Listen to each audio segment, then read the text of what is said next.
Ladies and gentlemen, welcome to the studio this evening. And this evening we're going to be talking about watercolor pencils. I've got a few different types of them here, a few different brands of them here. I hope that you are going to join me in making the stream fun and entertaining as we take a journey into the world of watercolor pencils. So without waiting any longer, let's get to it.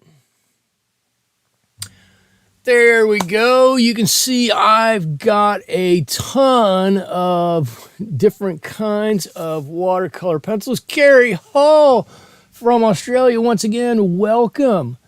Glad to see you here. Glad to be here. I can tell you a story about how I almost wasn't here this evening. If you want to hear that later, I've got out most of my watercolor pencils. I'm hoping that we can go through this. Carrie, can you hear me? Carrie, I hope you can hear me. Can somebody hear me? I just got a thing that popped up that said my audio may not be going through. Can anyone hear me?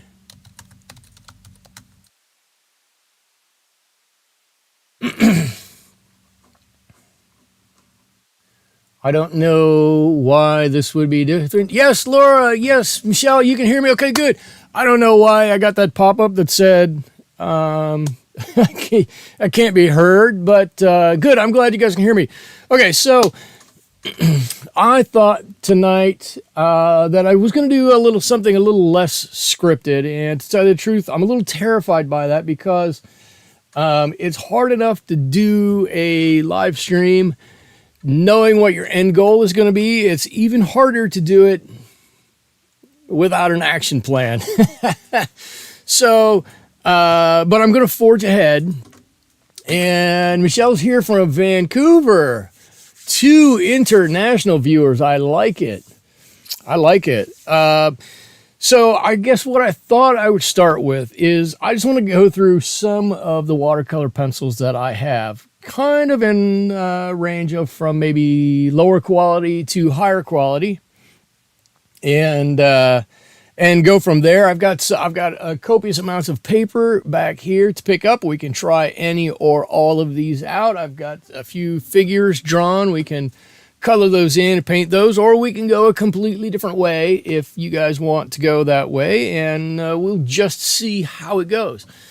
So I guess if I'm starting on the lower end spectrum of everything, are these watercolor pencils right here. These are made by Reeves, and there's nothing wrong with them. They look fantastic. They've got a nice shiny lacquered finish. The wood feels nice. The color, the pigment on the inside maybe doesn't feel quite as creamy as some of the other ones, but it feels nice. And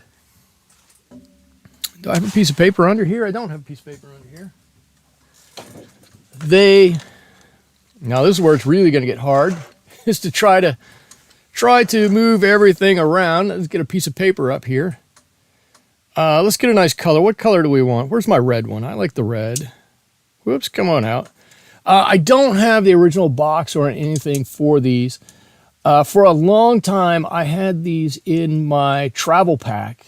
I've got a little container like this, right? It's got all of the brushes I use, a pencil in there, and then, whoops, in my little pouch, I've got actually another one of these Faber-Castell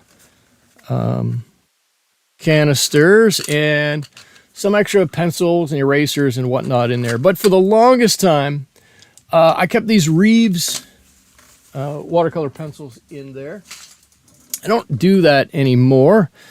Mainly not because I don't like these, but mainly because these come in this beautiful little tin, and you can lock them all in there, and then they don't run around on you. But so let's I feel like everything is going to fall off my desk. Everything is going to fall off my desk. Let's give a nice bit of color on this. I'm going to kind of try to grab a red from each of these, and you'll have to kind of take my word for it that I'm using the same amount of pressure, but we'll just do a little square here. And I've found that you really don't want to use unless you want to make a sharp line or maybe an indentation, you don't use the top of your pencil. You use, the side of your pencil. And you go like that. And I'm going to put this down. I'm going to mark this as Reeves. All right. And who said to have these? Laura, you have these. Do you use these regularly? I don't use these regularly. I actually haven't used these in years. But I've got these. Whoops. And then I guess the next ones I'll go to are these Faber-Castell ones. Oops. And these, I think, are a step up. They do come with their own paintbrush. Look at this. I'm sure this is camel hair or something, but for the most part, you're not doing really fine work with this. You're just doing some general wetting, and so that's not so bad. So I'm going to grab the red one out of here. And funny, these look like these ones. Oh, some of these are the same ones. Let's see. You have Faber-Castell 120 Albrecht Dürer watercolor pencils and have Derwent 72. Wow. I was going to get to, I looked at this, I picked this ones up, and these are the Derwent ones in here, but it looks like I've only got a couple of Derwent ones in here. Or maybe just one. These ones look like they're Faber-Castell ones too. I don't know why I have so many of those. But this one needs a little sharpening. Let's see, you have other ones you like better. Yeah, they're like a student grade paint. There's nothing wrong with them. They're just other ones that probably are a little bit better than them. And I'm hoping that we're going to be able to see that when we put a little color down here. Now I can tell you already, you can probably see my whole table is shaking. This is a little creamier. It goes on a little bit nicer. It doesn't look like it fills in any better, but it does feel a little nicer to use. Faber Castell. Let's get, however we spell Castell there. I'm going to put these back in, and I should say, when I go out on a plein air trip, I do use these often. Like I said, they're nice. And I oftentimes will grab one of the yellow or orange ones and draw a picture with that instead of drawing with a leaded pencil. Okay. So these are Faber-Castell, and so then I have these super old ones that I found at some point in time. And look, they're watercolor draw and paint pencils. There's not much to these, and you can tell these are super old. But I think I have. Well, here's a red one right here. I think I have a close color to this. Oh my God, my box is even falling apart. Look at that. I have the same as Carrie, the Faber-Castell 120 Albrecht Dürer set and the Derwent 72 color set. I will admit, let's see if I can do this. Hope this is going to be close. That's not the right color red. This is much more of this is crimson. What do we have here? Carmine. What color is carmine? Okay, carmine is closer. Let's go with carmine. And these feel to me about the same, but these are years and years old. I'll tell you the ones I really like when we get to them. And they're not my Prismacolor ones over here. And then I've got these, which are Staedtler watercolor pencils, and I actually kind of like these, but the colors are so out there. They're just strange, and the way you've got to do this, because the color doesn't, I should do it this way, the color doesn't always match here, but you can look at their little chart up here and see what we want. So it looks like we want a number 29, if we have that one. I got a 20, a 2, what's a number 2? We'll take number 2, that's pretty red. You'll see in a second how these Staedtler ones are really kind of weird, but they go on all, to feel these go on here, it's like rubbing butter on here. It's so soft. It feels so nice putting this color on. So let me put that away. And this are the Staedtler. And this was Johann Faber. Johann Faber. There we go.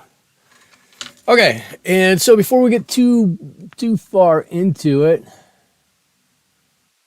Michelle, you have the Derwent's ink tints, but the ink tints aren't truly a watercolor, though, right? They are an ink base. Are they not? I always thought they were. Okay, I'm going to start putting some water on here, and I want to look for two things. One, how well the color dissolves on the page, and then how smooth it gets to look, right? So this Reeves one, I'm going to put some water on here, and I'm not gonna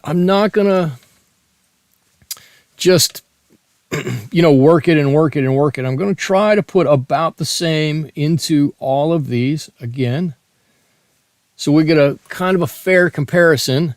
I can already tell you, look, you can already see this is already much thicker than that one, much richer color. Oh, and look at these old ones over here. It's a nice pink. It's almost like an opera pink color to me. Yes, they're a bit different. They don't lift. Yeah, I think they're. Yeah, I thought they were an ink based instead of a true watercolor. Oh, and look at. Okay, so I think I used a little less water on that Staedtler one. Look, it's almost completely, well, and then I dripped on it.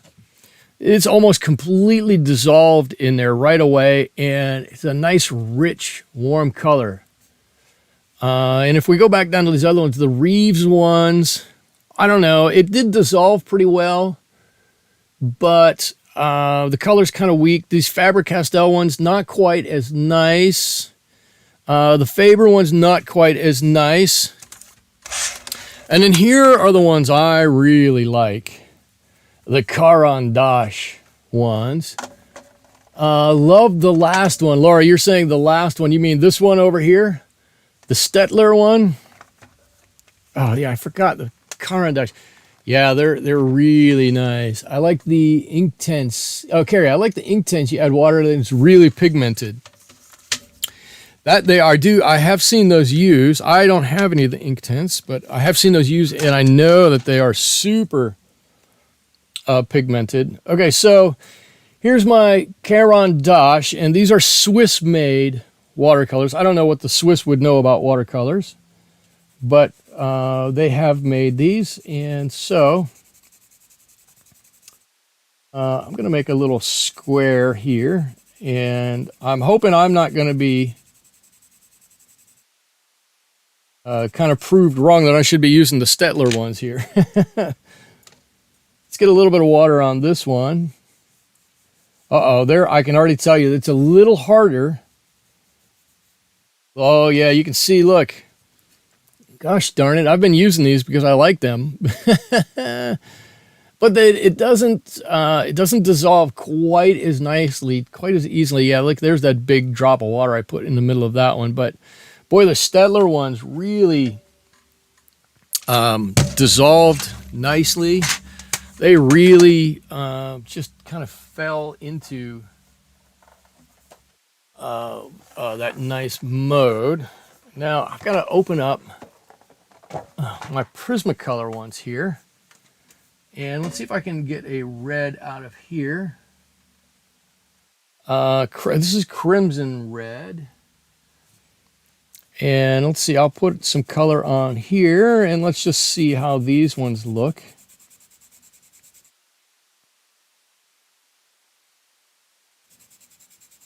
All right, it's about what we had before. Michelle, you're saying the Caran d'Ache are really nice too. I like them. I don't know what it is. I like the look. I like the feel of them. Wow, look at this one. I should just be using these Prismacolors all the time. Wow, look at, I don't know if you can tell, that's so much more intense than the other ones. Look at how much, look at the Faber-Castell. I try to do these exactly the same, and look how much more intense the color is on those. That's quite astonishing. I really didn't know it was going to be quite like that. And oh, I have these other ones. I have these from Prismacolor also, and it's interesting. The ones I have over here on where my palette normally is, they definitely say Prismacolor Watercolor Pencils. These ones, they don't. They say Prismacolor Water Soluble Colored Pencils. But I just opened the pack up and they're exactly the same. They're written the same. They say Prismacolor on them, so they're exactly. I was going to pull one of these out just to know what the difference is.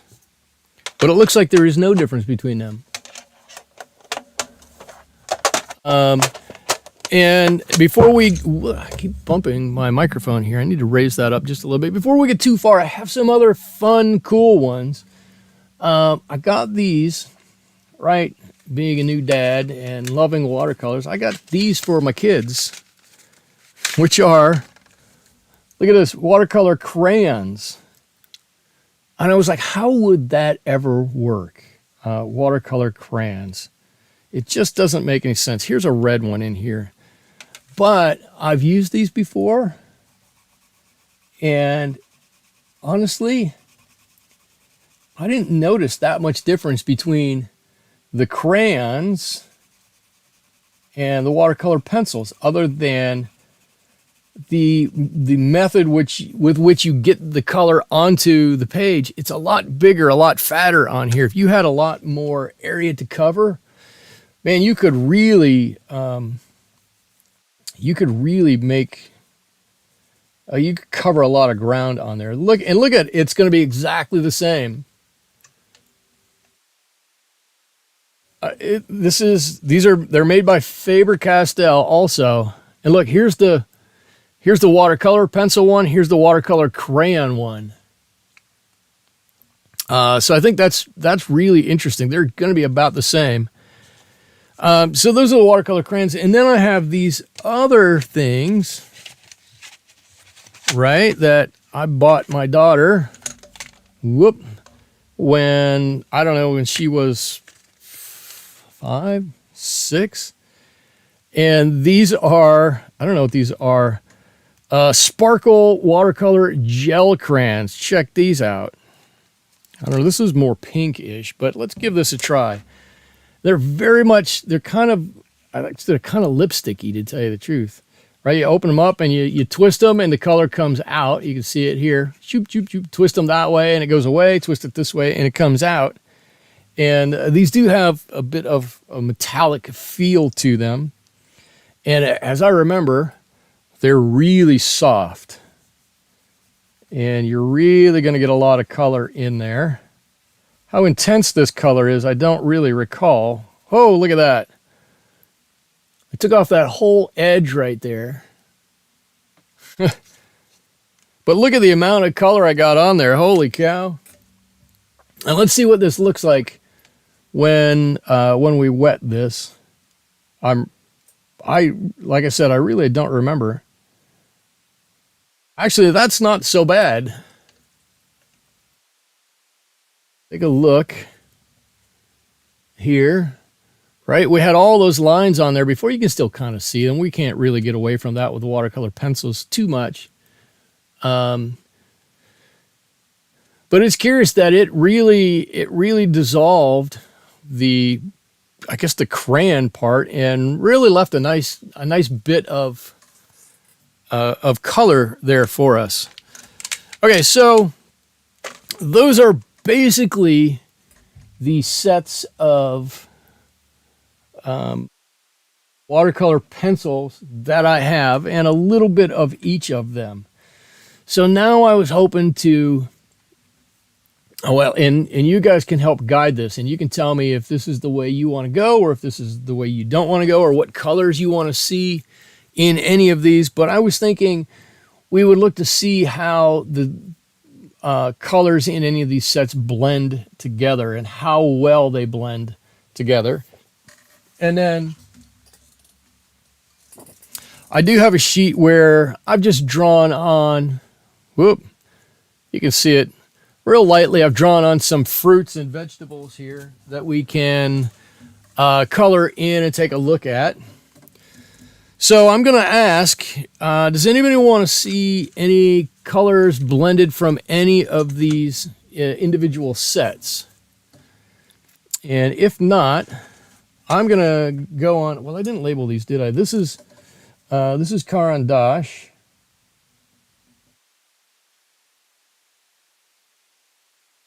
Right? Did I spell that right? Yep. This is Prismacolor.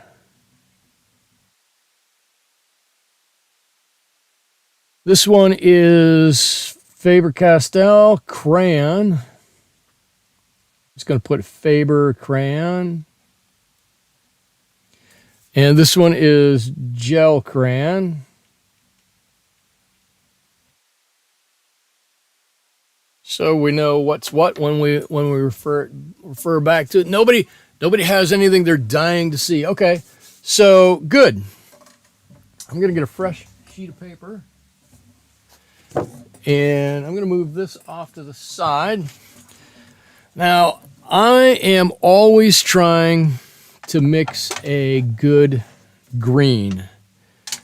Okay, always trying to mix a good green. This set comes with 2, and I should say, in theory, these pencils have about the same pigment to binder ratio as a pan set of paints. Roughly, there's a little bit more binder in them, but should be roughly that. So I'm going to use these, and I'm going to, let's see, I'm going to quickly just make a long line here of this green. I'm trying to do it quickly because I know coloring a line isn't always the most exciting thing to watch. And then I've got this more yellowy green. are there even colors on here? No, there are no colors on here. I don't really even know what these are. But I want to get these 2 on here, and then I'm going to grab a yellow and I'm going to grab a blue. And we're going to see if we can make something like that. Right, so I'm grabbing a yellow here, and I'll start with this blue. It looks like a cobalt blue to me, and this looks like a cold yellow. And I'm just going to start with some yellow, and I'm going to take this about 2/3 of the way down. Nice layer of this yellow. Whoop, and then I'm going to start here, and I'm going to go back up this way with this blue. And hopefully somewhere in the middle, I don't don't know, something like that. Hopefully somewhere in the middle. We're going to end up with one of these greens. So now I'm going to try the same thing with this blue. I guess if I were to label this blue, I'm guessing somebody wants me to think this is a cerulean blue. But if I looked at my Holbein set, this would say a peacock blue right away. I can tell. And I'm going to pull this down just the same way I did the other one. All right, and let's see how these colors blend together. All right, is everybody still with me on this? So I'm just going to start from the top at the yellow end, and I'm going to try to blend down, and I'm going to see if I can make this a really, really nice gradation all the way down. Oh, Terry is here. Welcome, Terry.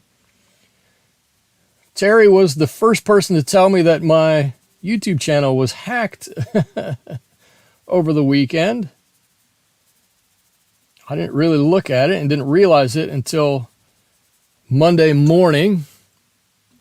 So Terry, thank you for informing me of that. If anybody didn't know, my channel was down for a few days because, like I said, I got hacked, and YouTube all of a sudden decided I didn't need to have a channel anymore. I had broken their terms of agreement or terms of whatever.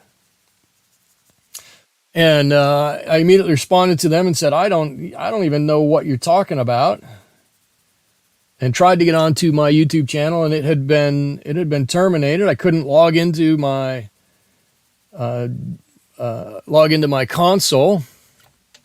It was pretty upsetting for a few days. And so now let's wet this green and this green to see how close we get to either of these. And it looks to me, yeah, okay. Looks to me like, let me grab something to point with. Let me get this out of the way. Something to point with. Well, I'll just use, I don't know. Give me this. I'll use this. Uncle 60 is here. Oh, and that reminds me. You see, I've changed. Where am I at? Down below, down here, and everything.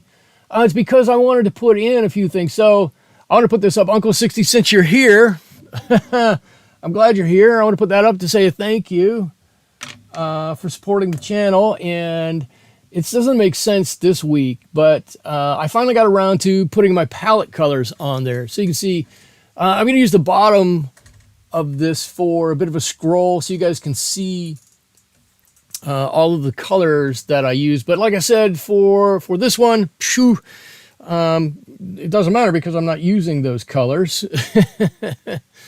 So, let's see. I don't know where I was at. Yeah, so I Saturday, Sunday, I was working hard to write an appeal to get my channel back, and eventually, I guess I did, or I wouldn't be here. And I don't know. I finally got back into my channel on Tuesday, and it was all filled up with Tesla stuff. I don't know what that's about. All right, while this is drying, I'm going to do the same thing down here, but with the Stettler pencils. I'm going to color in a line, and these ones were much more intense. Right? I've got this green, and let's do, I don't know, let's do this green. I don't know what, this one looks much bluer. That looks really blue.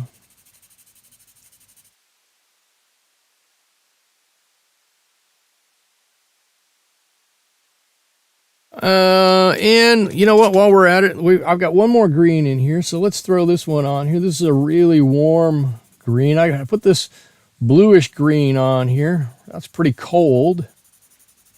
I'm trying to use the side of this pencil so as not to damage the paper. And I don't know if I said it before, I'm using Bristol paper here. It's not specifically watercolor paper. It's Bristol, but Bristol is very close to hot press paper, and I didn't happen to have any hot press paper, so this was my next best bet was this Bristol. Bristol's more of a multimedia than it is watercolor, but I have used it for watercolor, and it does okay with it. Let's see, that's a warm yellow. Here's a cold yellow. Let's put that down there. And you know what, let's put, well, I don't know. Let's see if we can fit 2 of these in up here. We'll just have to recognize that they actually go with these ones down here. Here's a cold and a warm yellow. Whoops. And about 1/2 to 3/4 the length of the full thing. And then I'm trying to get the most similar colors. This one is what I would call a cobalt blue. Let's see, Uncle 60. Oh no, have you been a bad boy on YouTube, suspended, or tech issues? So actually what happened, I'm not trying to cover anything up by any stretch.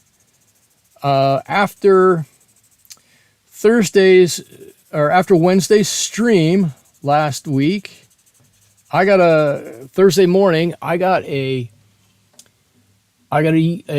email from YouTube saying, you have violated copyright on your latest video. And I went, oh my gosh, I don't want to do that. I didn't realize I had done anything like that. The only thing it could have been was the picture of the quail. And I looked around. I thought I had gotten it from a site that allowed free use of that image. So I immediately took that down. And so I thought, okay, done. I took it down. They'll send me something and say it's a slap on the wrist. And we'll go on from there. And then the next thing I know is my channel is suspended. And there were quite a few hours of consternation in there where I was like, I don't understand how this could be. The last warning I got about anything, and I'm going to be careful when I say this now because I don't know if those policies are still in place, were when we all kind of got sent home because of that virus that was going around. And I did a live stream and talked frankly about it and said, this is what I'm doing. I don't know what you guys are planning on doing. And these are my thoughts on it and blah, blah, blah. And I got a nasty email from YouTube after that one. Although I didn't take that video down. Maybe the rusty truck. No, the email that they send specifically tells you the video that is the offending video. So I know it was the quail video. But I wrote to him and I'm like, I don't understand how this could be. I've been on YouTube for forever. I don't know, the 8 years, 9 years, 6 years, I don't know, a long time. And I've been in good standing. When I first started, I had an issue where I edited a video, and then I saved it to my desktop and uploaded the wrong video. I uploaded the raw footage instead of the edited footage. And there was music playing in the background, and so I got a nasty letter about that. But that was, like I said, that was 8-9 years ago. And I was completely taken aback. I looked at the YouTube guidelines, and it said after your first infraction, you're suspended for a week. You can't do anything. Well, I went, okay, well, I've been streaming every week, so I know I haven't gotten the first one. And after your second infraction, then you are suspended for 2 weeks. And I went, well, I'm certain it couldn't have been that because I've been streaming every week. And so I would have been shut out. And then your third one, then they suspend you. And if you have a subsequent one, then they terminate you. Well, mine went right to termination. And I was like, holy cow, what is going on? And then that's when I found out I couldn't log in. And yesterday I had all this Tesla stuff on there and whatnot. Anyways, okay, so let's take a look at this. This is kind of interesting. So our bright yellow, yellowy green here, it's actually very nice color. This blue green is it's a bit weird for me. This is probably the bluest green I would try to use.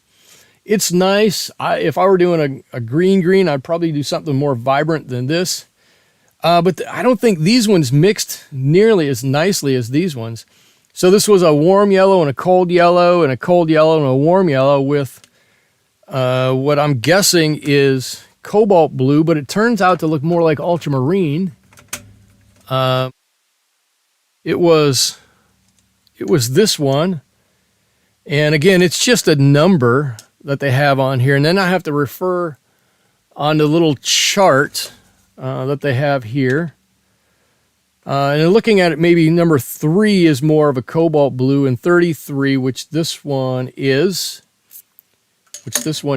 maybe more of an ultramarine blue. And then I used this one up here, which I thought would be more of a cerulean. This should be number 30. And that's close to what the color of the pencil is. Not exactly what the color of the pencil is. But it's kind of whatever. But when you look up here, I don't think they mixed quite as nicely as this one. What was this one? This was the Caran d'Ache. I think the Caran d'Ache mixed really quite nicely. And these ones didn't quite so much. So I'm really curious what the Prismacolor ones over here are going to do. You can't have a personal thought nowadays. YouTube, computer algorithms don't understand humans. Yes. Please back up your videos with YouTube. They'll send you a few files with all your videos just in case.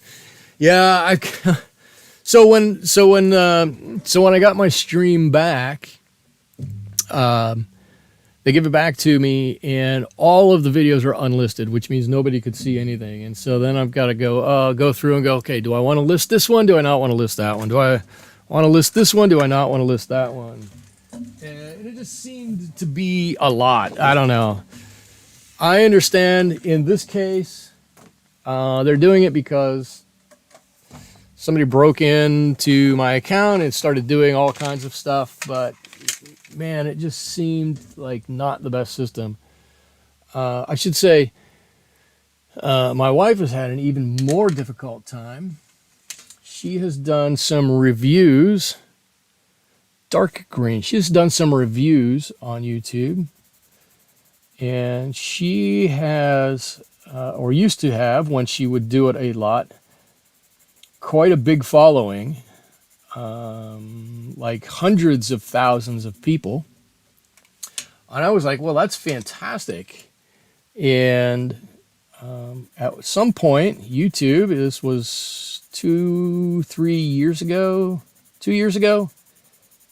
YouTube said, we think all of your reviews are geared towards kids, and because they're geared towards kids, you don't get to have any advertising on them, and because you've had all this advertising on them, and because our policy says you can't, we're taking all of your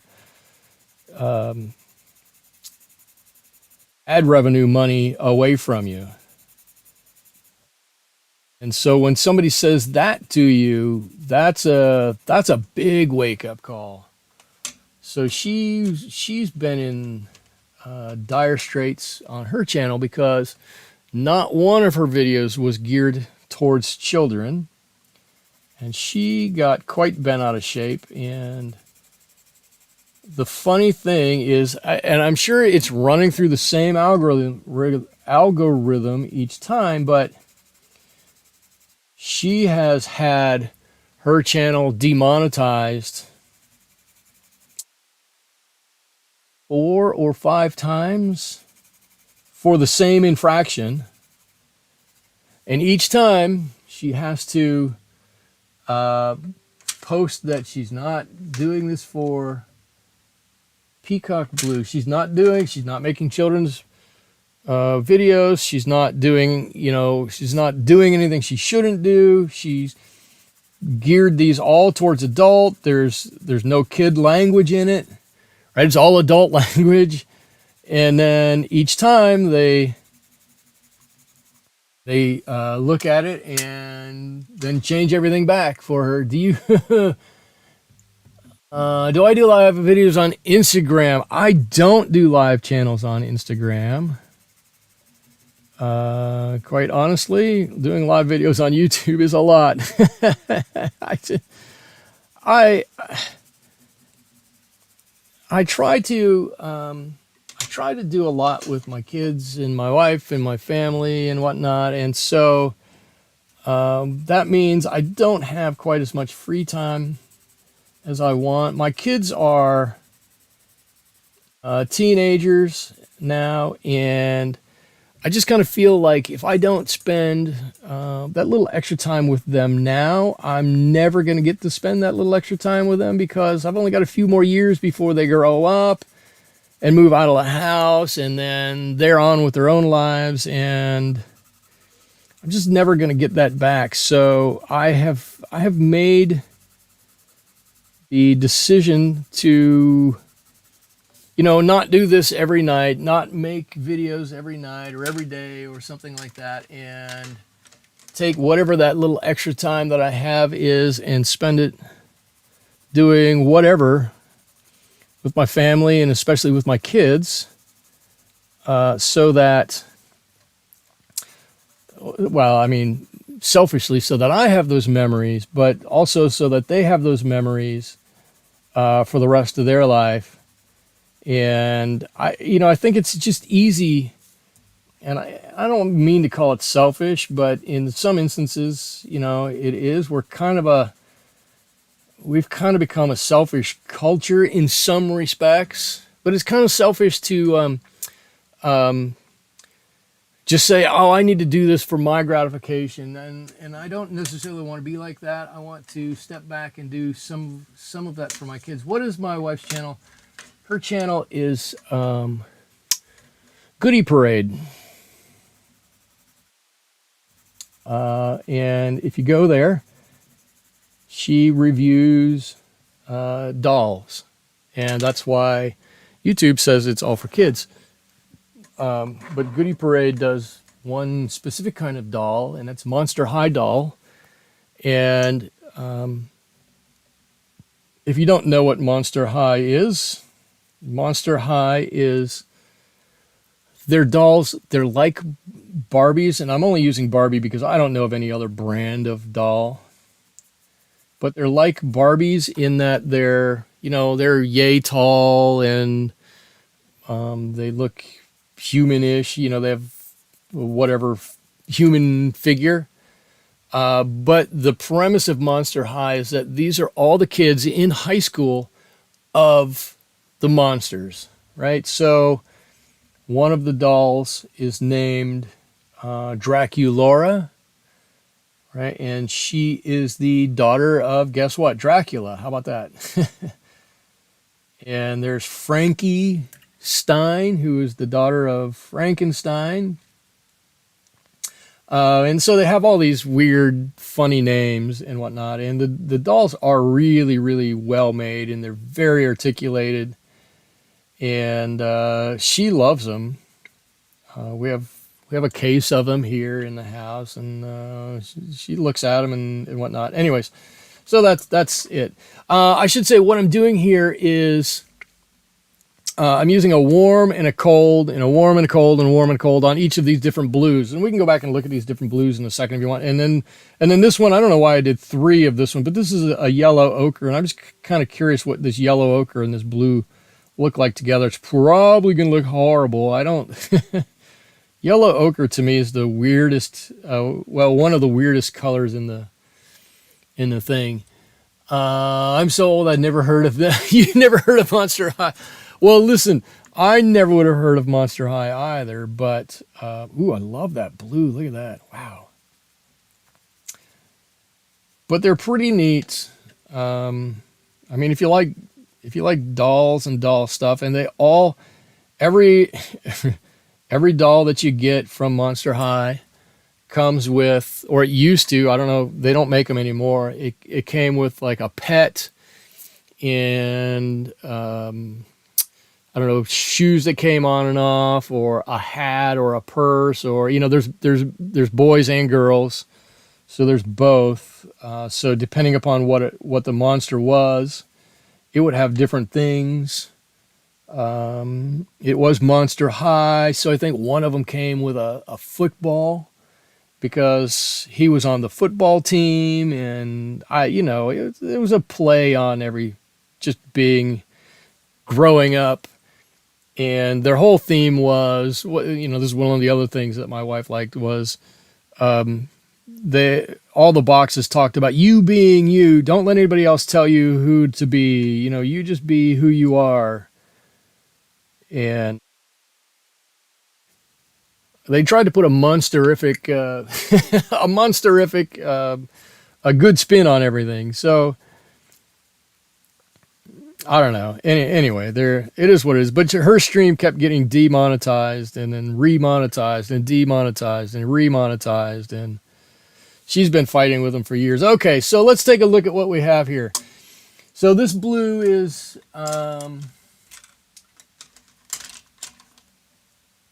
it's called Copenhagen. I did one that's Copenhagen, one that's ultramarine. So this one must have been the ultramarine, and this one been Copenhagen. And the other one was probably, the other one was True Blue. How about that? There are a lot of Monster High Dollar channels. Yes, there really are.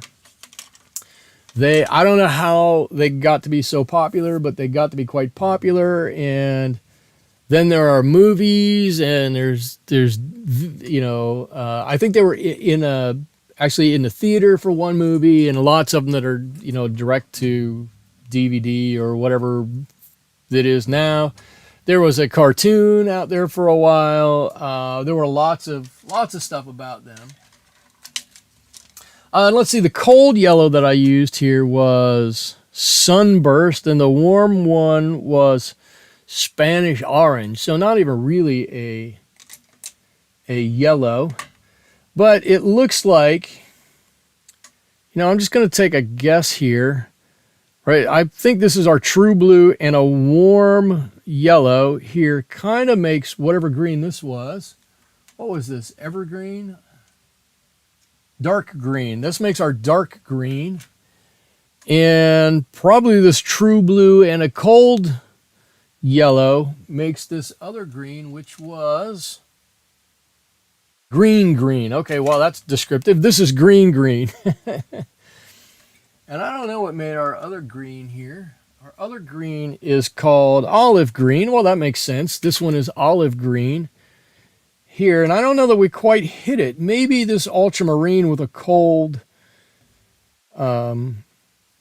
yellow somewhere in here is close to that. Do you use a knife sharpener, or do you use an electric sharpener for pencils? Ha ha. Look, I got one right here. This is what I use. Actually, I've got a second one. It's if I have a big pencil, and I'll show you this too. Watch this.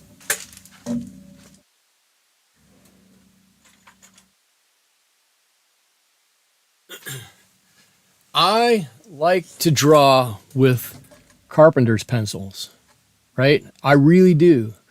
I think I draw a little bit better with them because it feels different in my hand. I think about drawing with these a little bit differently.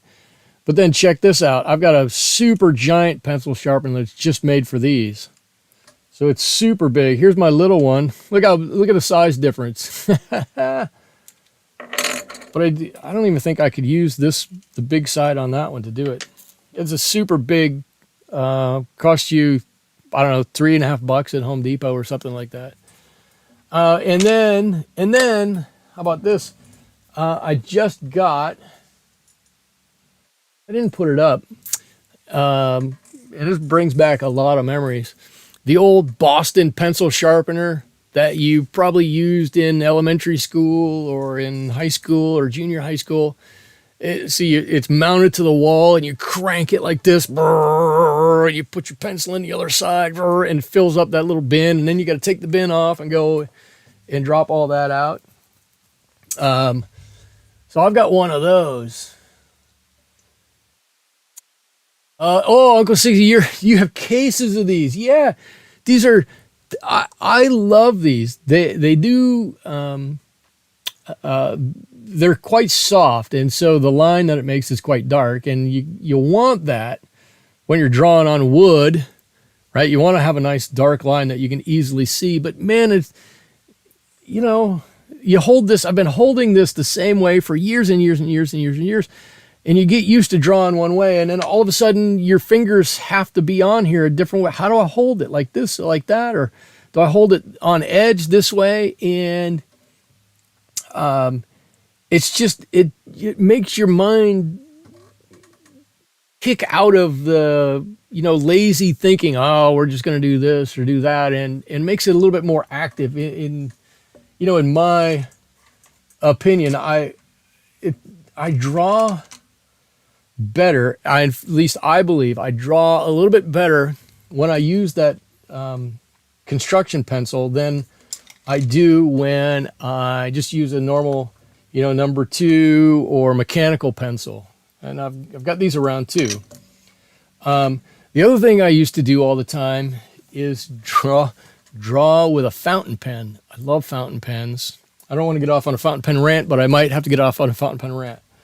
A normal pen, just like a pencil, the tip is hard. It's super hard, and you write with it, and it's a blunt kind of, there's no give, no feel to it. Same thing with pens. This one's a little different because it has a felt tip on it.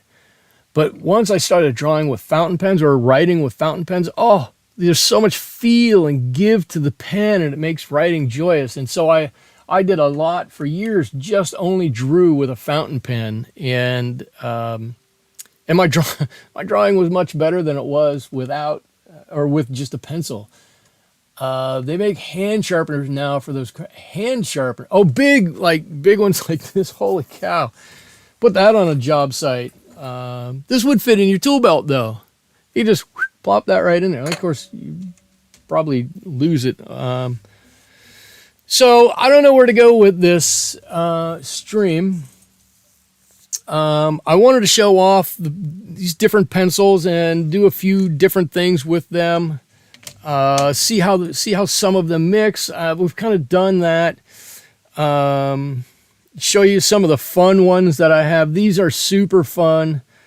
I remember we would put down like a big roll of butcher paper on the kitchen floor, and we would draw different animals on there and different scenes and whatnot. And we'd all grab these or some paints or some color pencils or watercolor pencils, and we'd all sit down there and draw on the floor or paint or fill in. And then if you had these, then you'd put some water on it and whatnot.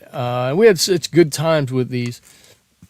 These two, although not quite as much. My daughter liked these. Of course, they're sparkly, much more than these. I like these a lot more than the sparkle ones. Let's see. No, it's a small sharpener. Interesting. Smaller than this one. Uncle 60, smaller than that. Like I said, I'm not sure where to go from here. If you guys want to see kind of a fuller drawing here, we can do something with that. I do have a few things that I have drawn on this piece of paper. Like I said, this this stream in many ways was a godsend to me, because with worrying about getting my channel back, I didn't have to do any prep for this because I was trying to do other things. But on the other hand, it was frightening because it's totally unscripted and I don't have a direction I need to go. Have I used a radiograph pen? Rapidograph. I don't know. I don't even know what that is. A rapidograph. I know. I don't even know if I can look that up yet. Have I used a rapidograph? What is a rapidograph? rapidograph pen.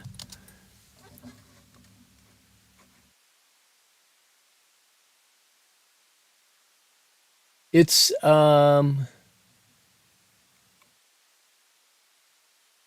it's a pen. It's got a tiny little end on it. Is that what I'm seeing? I haven't used that, but I know I always seem to walk out of shot, don't I?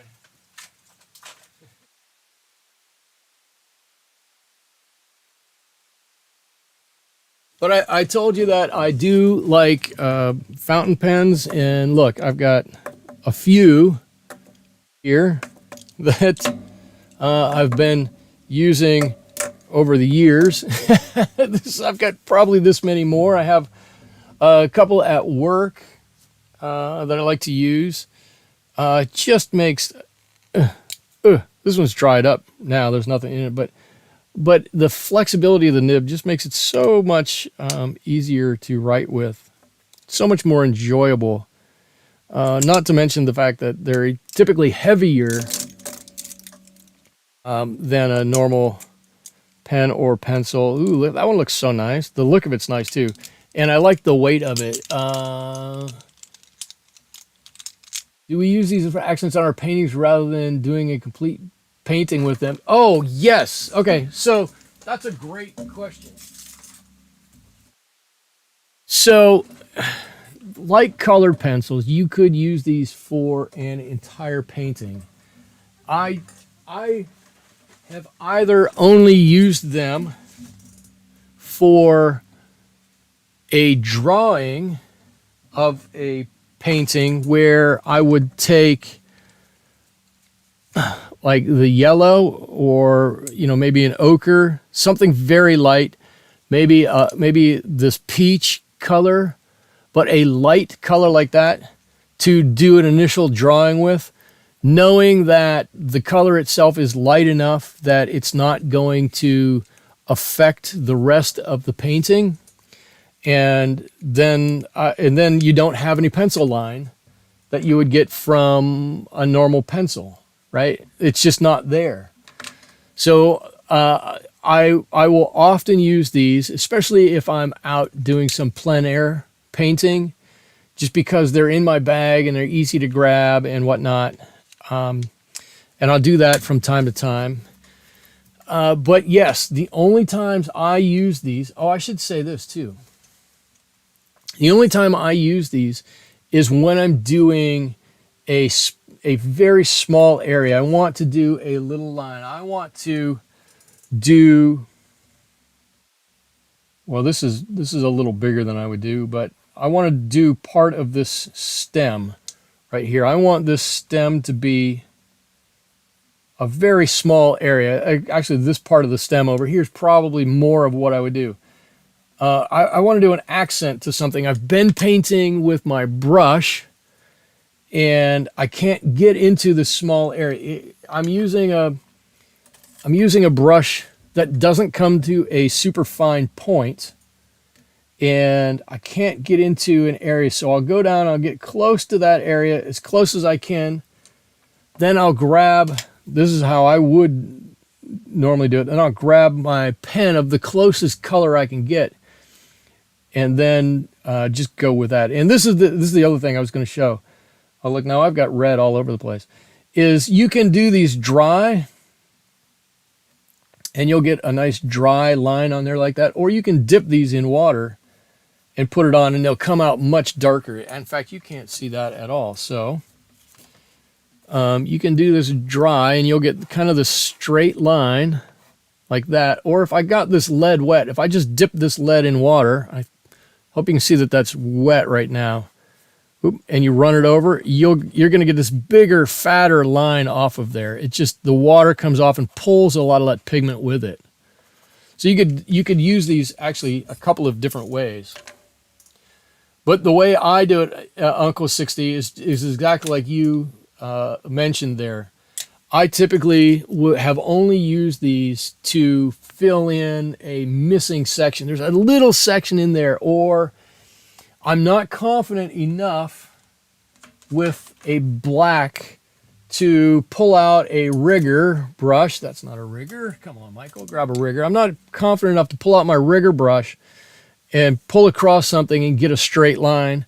But I'm pretty confident that I can pull out a black watercolor pencil or colored pencil and pull it across and get a straight line. I need a straight line somewhere. I need to make sure I get this in a specific area. That's how I use them, and I justify it by saying, well, it's not multimedia because it's a watercolor medium, and so I do it that way. Tsunike says, years ago I lucked out and managed to get a Mont Blanc fountain pen. Woo-hoo-hoo-hoo! I would love a Mont Blanc.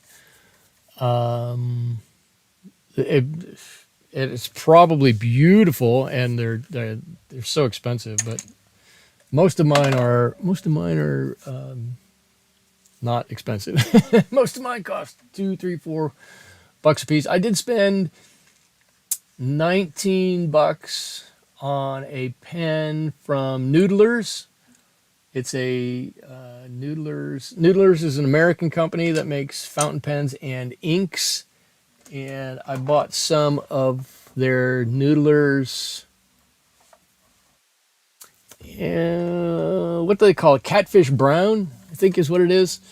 It's brown, water tight, water safe, not water soluble ink.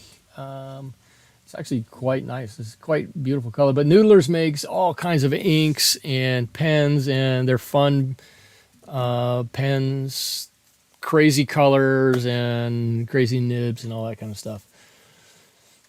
So where does that leave us? Where are we at? We're just over an hour now. And so you guys tell me if you want me to push on, or if you've had enough of watercolor pencils for the day. I'll give you a second to think about that. And I'm going to say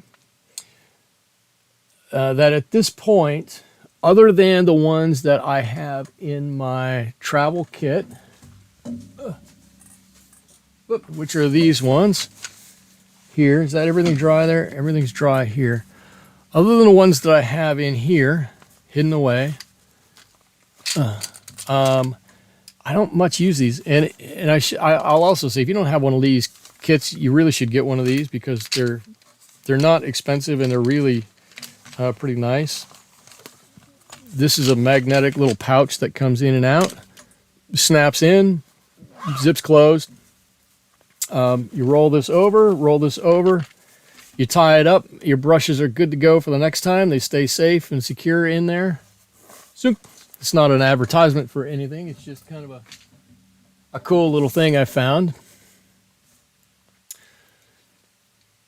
So with that,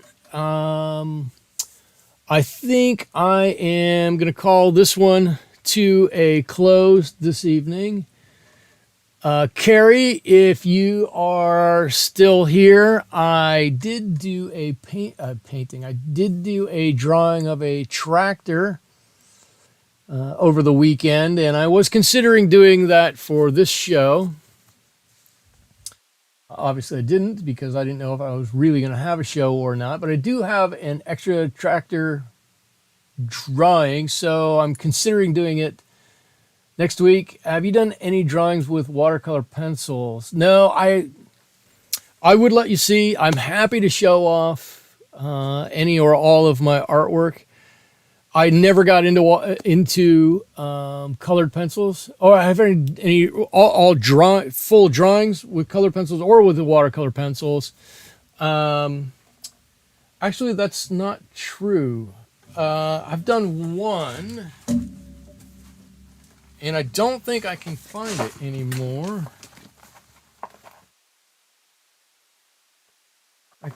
keep a lot of my old stuff. I just have an old box here. I keep a lot of my old paintings, and I did. God, this was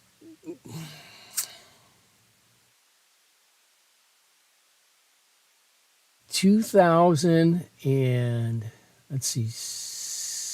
I'm trying. Hang on a minute. I'm gonna get this. Let's see. 6, 7, 8, 9. This would have been 2010. Maybe 2009. I did a bear standing in some weeds with just. In fact, I did it mostly with these, and probably wherever my Reeves, if I used any watercolor pencils at all, I used my Reeves watercolor pencils, but a lot of people loved it.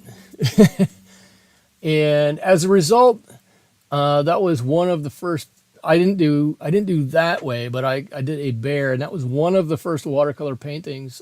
In fact, I believe it was the first watercolor painting I ever did and put up on YouTube, and it was a long time ago. But the answer to your question is yes, I've done one. It was a long time ago. I don't use these to do a full anything with. I would show you if I had it and had it available, or I would at least show you a picture of it. But no, I use it for touch up little pieces here and there. It's just, I don't feel the need. I mean, you can do it, right? I don't feel the need. I'm going to paint an apple. I'm not going to paint, draw yellow, yellow, yellow, green, red, orange, whatever color this apple happens to be with my watercolor pencils, when I can do the same thing with this and have it done before I'm ever done scribbling with it. So I use them for way smaller areas. Carrie, you want to see a tractor? Okay, so maybe next week we'll do a tractor. When hopefully I've got a little less going on than I have this week. I should also say this week and next week are two of the most hectic, or no, not two of the most, are the two most hectic, stressful weeks at my work. I don't make any. I don't hide the fact that I work at a university, and our school starts back up on Monday. And so there's a lot going on this week to get everything done for next week. And next week everybody's here, and then it's super stressful for that whole week. So it's there's a few late nights and a few early mornings and a lot of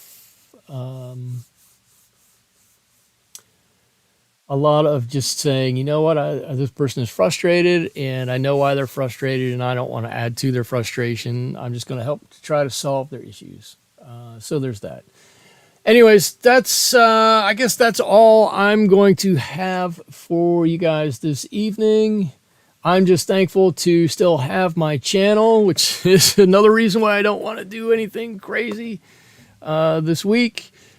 I'll be back next week. I know that, just do it. No, I haven't worked out with my family that Wednesday nights, I can do it. I come home and I have my Wednesday evenings free to do this. So we'll do something next Wednesday. I forgot what I was going to say now. I'm just thankful to have my channel. I'm glad you all could join me here this evening. Links to whatever you would need down below. I believe they're all working. If my channel looks a little differently when you look at it, that's the reason why, is because I've had to change everything, and it's going to go through some changes still. I did do a little bit of painting on Saturday. I think another fun session. Thank you. I did do a little painting on Saturday on Twitch over there. I'm kind of doing some mashup paintings.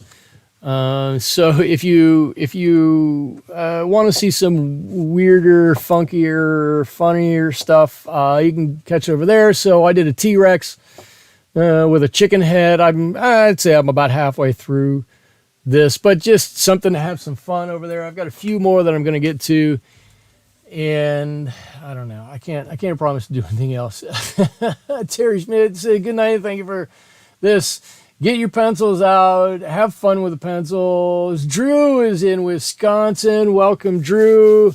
I hope you've been here all along. Just haven't said anything. I'm just about to sign off. And having said that, I'm going to sign off. I'm sorry. We'll be back here. Oh, there is one other thing. We talked about it last week. And general consensus was that people wanted to, or some people wanted to, chicken. It's a chicken saurus. What was I calling it? Chicken saurus, chicken rex. Anyway, it's funny. I've got a couple other mashups that I'm going to get to. I might even do some over here on YouTube as we get closer to Halloween. I was going to say I set up a channel on Discord. If you're over there, it's a voice channel called Pre-Stream Gathering. I was over there at 7:30, a couple of minutes before the stream started, just to loosen up and do whatever. I had the radio on and was willing to talk about anything. Why did the chicken Rex cross the road? I don't know, to eat what was ever on the other side. That's fine. Why? Carrie says, why? Why not? Why not? You got to have some fun with what you do. It's I don't know. All right, that's what I've got for you guys. Thank you all so much for joining me here in the studio and for making my Wednesday night enjoyable. You too, it's going to be a chicken for Halloween. Good, keep the chicken head, get him a dinosaur suit. It'll be awesome. Thanks everybody for making my Wednesday evening so much fun here for me. I truly enjoy coming and spending time with you all. So until next week, get out there, do some painting, and I hope you have some fun with it. Anyways, thanks so much. Bye-bye.